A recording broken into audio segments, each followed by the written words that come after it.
The narration is taken over by Mr. Trainer back in New York City. Hank set his own trap. Having lost out on certain social skills, he was completely over his head in business.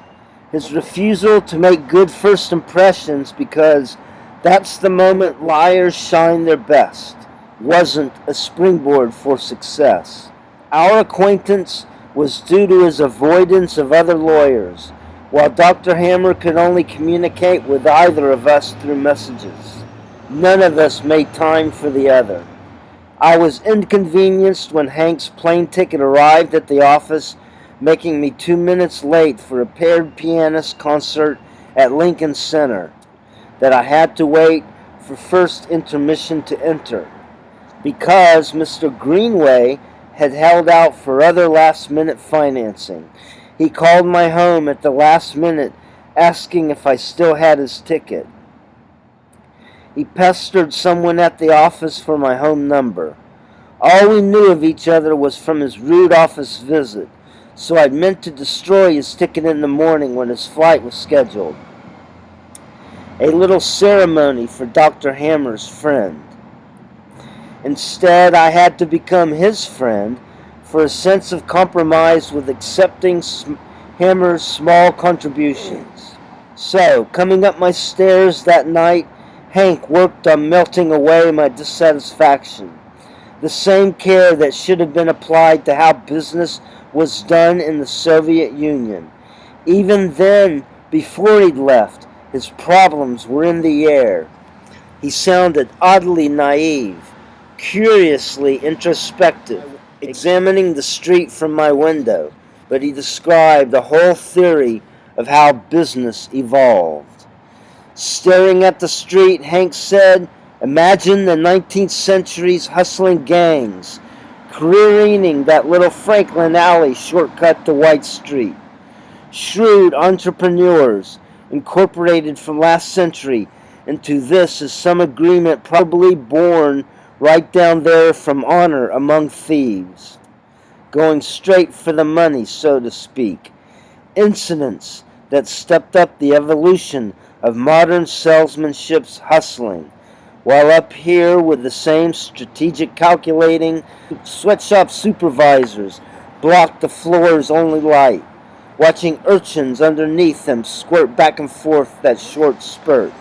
Because the men entertained a level of comfort, they could joke about suspiciously hidden faces under tilted forward hats that wouldn't admit to seeing anything being taken over on Broadway.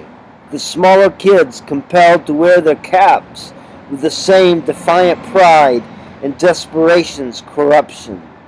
Mr. Trainer, a lot of action congested that alley in petty crime's heyday.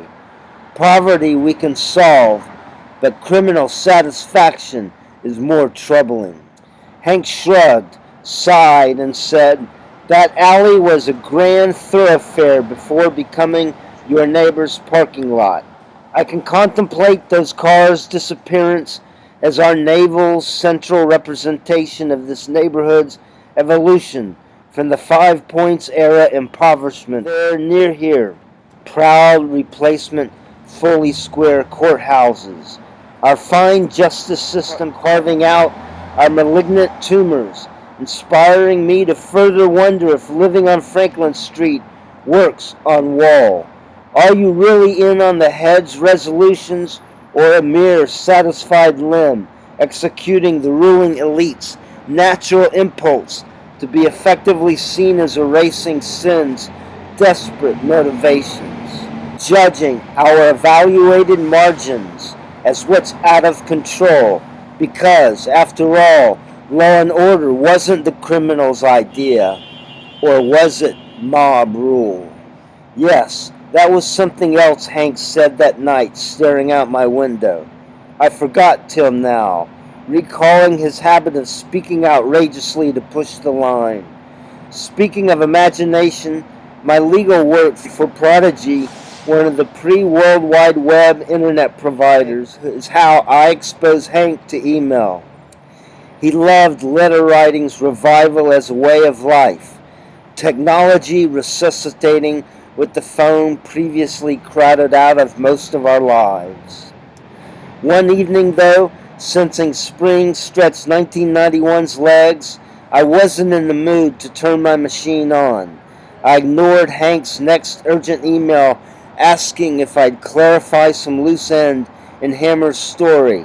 He supposedly didn't care, but loved hearing what any old-timer came up with. But I'd convinced myself indoors was clouded over while outside was much more clean, clear, and pure. I rode my new bicycle wearing my new helmet, but somehow couldn't help but duplicate our old route from City Hall's circles and the Woolworth Building's illumination to the Brooklyn Bridge. What a sight! There was no doubt up there that night Hank was right. We've almost progressed past pirates, robber barons, and bureaucratic straitjackets. I still felt F.W. Woolworth's pragmatic nickel-and-dime capitalism ruled the world. As Hank had said, today's citizens own more means of production than ever before. Does stock produce a dividend or doesn't it? Can everyone own stock or not? The class war should have outlived its use. It was easy from Greenway's mountaintop to appreciate his belief efficient capitalism is socialism. By 1991, the Chinese were commanding their economy to be free, and the world was getting down to business. But on that same bench at the LaGuardia houses, I thought of what Hank wrote to me in December about the feuding economic contradictions that aren't quite as dead yet as recently deceased Dr. Hammer.